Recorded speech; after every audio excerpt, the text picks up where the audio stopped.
Барлықтарыңызға сәлем. Сіздермен бірге біз бүгін ең дәмді, ең қытырлақ, ауызда салса еритін шоколад бөліктері қосылған американдық піспенандар дайындаймыз.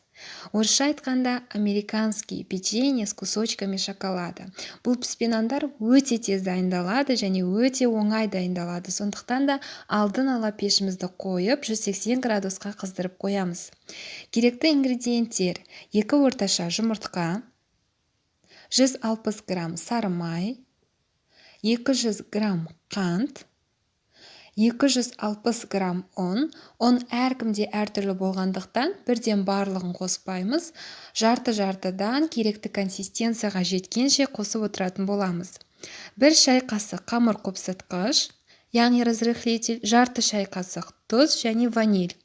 Және де ең басты ингредиент ол бізде шоколад.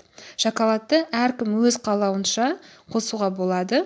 Мен бүгін 100 грамм шоколадты осылай майдалап кесіп алдым. Менде бұл Қазақстан. Ең алдымен сары майымызды ертіп аламыз. Одан кейін бөлме температурасында болғанша суытып аламыз. Осы сары майымызға қантымызды қосамыз. Мен ақ қантты қостым. Мейлінше қоңыр қант қоссаңыздар болады. Одан кейін 1 шай қасық ванильді қантымызды немесе шым-шым ванилин қосамыз. Жарты шай қасық тұзымызды қосамыз да барлығын біріктіріп, араластырып шығамыз. Бұл жерде мен венчик қолдандым. Егер венчик болмаса, шанышқымен де араластырсаңыздар болады. Миксердің мүлдем қажеті жоқ. 2 жұмыртқамызды саламыз. Жұмыртқамыз бөлме температурасында жылы болу керек. Содан соң тағы да барлығын жақсылап біріктіріп араластырып аламыз. Бөлек ыдысымызға ұнымыз бен қамыр қопсытқышымызды, яғни разрыхлительді араластырамыз. Мен ұнды алдын ала еліктен өткізіп қойдым. Барлығын видеода көрсетілгендей араластырып шығамыз да жаңағы жұмыртқалы массамызға жарты-жартыдан салып отырамыз. Бірінші 1 жартысын қостым. Жақсылап араластырып аламыз біріккенше. Одан кейін қалған жартысын қосатын боламыз. Бірден барлығын қоспаймыз. Өйткені ұн әркімде әртүрлі, және де бұл тек қана ұнға қатысты емес, жұмыртқаның көлеміне де байланысты. Жұмыртқаның көлемі әркімде әртүрлі болғандықтан, осылай ұнды аз-аздан қосқан дұрыс. Соңында бізде осындай созылмалы, қолға жабысатын, жабысқақ қамыр шығуы тиіс. Осы біздің қамырымызға жаңағы шоколадымызды қосамыз. Шоколад еріп кетеді деп мүлдем қорықпасаңыздар болады. Бұл шоколад ерімейді.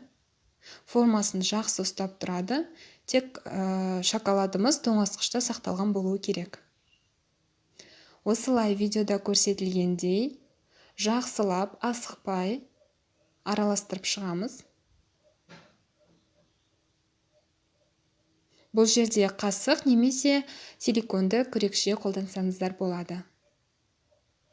Міне, осындай қамыр шығуы тез, созылмалы, жабысқақ қамыр шықты. Енді осы қамырымызды табамызға салуды бастаймыз. Ең алдымен табамызға пергамент қағазды қырқып, осылай төсейміз. Жан-жағын түзулеп аламыз.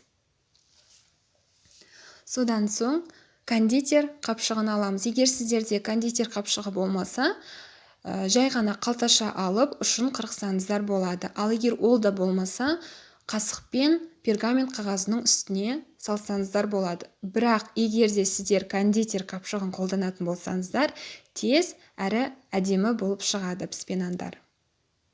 Міне, видеода көрсетілгендей кондитер қапшығына осылай қамырымызды саламыз.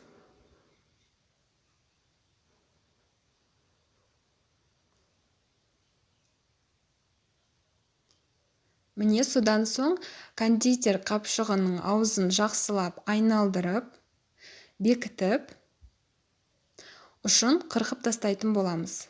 Міне осылай видеода көрсетілгендей ұшын шамамен осылай қырқамыз. Және де пергамент қағазының үстіне домалақ пішінді етіп салатын боламыз. Пергамент қағазының үстінде астында майлаудың мүлдем қажеті жоқ. Піспенандар пісіп болған соң, суыған соң ол пергамент қағазынан тез ажырайтын болады. Мүлдем жабыспайды. Және де пергамент қағазының үстіне қамырды салу барысында араларын ашық қылып салыңыздар. Өйткені піскен кезде біздің піспенандар 2 немесе 3 есе үлкейеді. Мен бұл жерде араларын қатты ашық қылмадым, бірақ сіздер менікінен де ашық қылып салғандарыңыз дұрыс. Міне осындай домалақ пішінді етіп пергамент қағазына саламыз.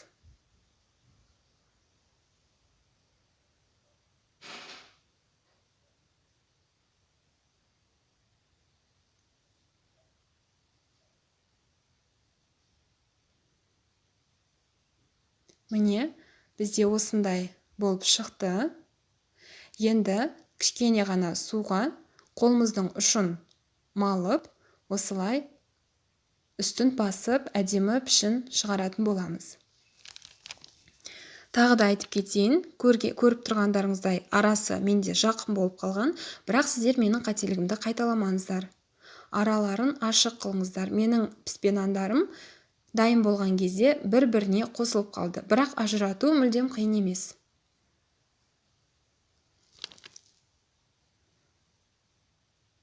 Осылай мінекей форманы дұрыстап, домалақ пішінді етіп, үстін басып қоямыз. Қолды қатты сулаудың қажеті жоқ.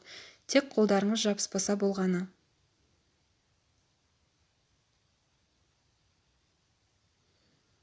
Міне, енді 180 градусқа қызып тұрған пешке салып пісіріп аламыз. Бұл піспенандар өте дәмді және өте қытырлақ болып піседі. Бірақ ауызға салғанда еріп шығады. Және де шоколадтар өте ерекше дәм береді. Жасап көріңіздер.